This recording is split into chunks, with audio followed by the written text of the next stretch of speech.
Question number 2. A square loop of sides 15 centimeters or 0.15 meters is at right angles to the magnetic field of strength 3.2 Tesla. Calculate the flux through the loop. Okay, so essentially we've got magnetic field lines and we have a loop of wire inside that magnetic field, which is at 90 degrees to it. Okay, and the question is calculate the amount of flux.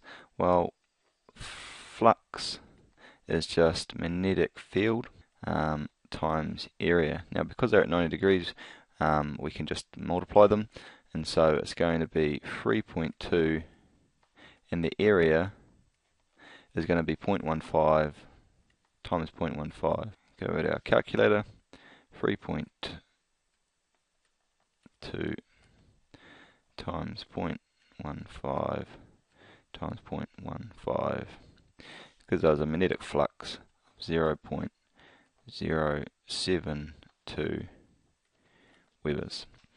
Okay, question B.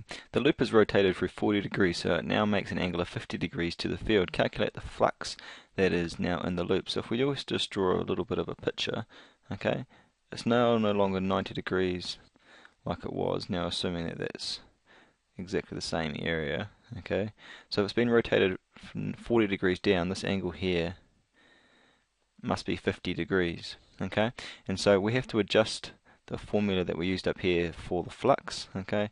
Flux phi equals magnetic field, but that magnetic field has to be at right angles, okay, has to be at 90 degrees, and so to counterbalance that we can go the sine of the angle, okay.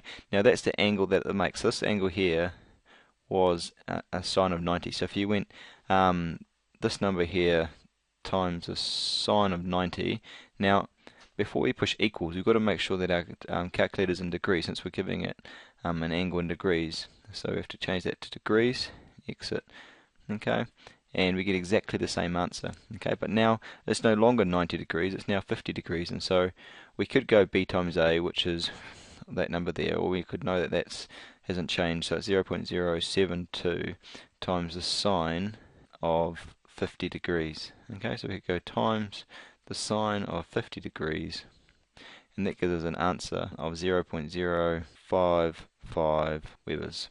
Okay, the 40 degree rotation took 0.5 seconds. What is the EMF? Okay, EMF is the same as voltage, is equal to the change in flux divided by the change in time.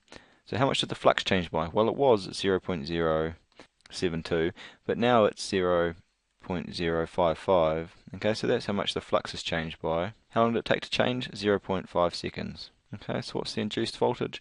Let's chuck that into the calculator. 0.072, take away 0.055, divided by half a second, and we get an answer of 0.034 volts. Done.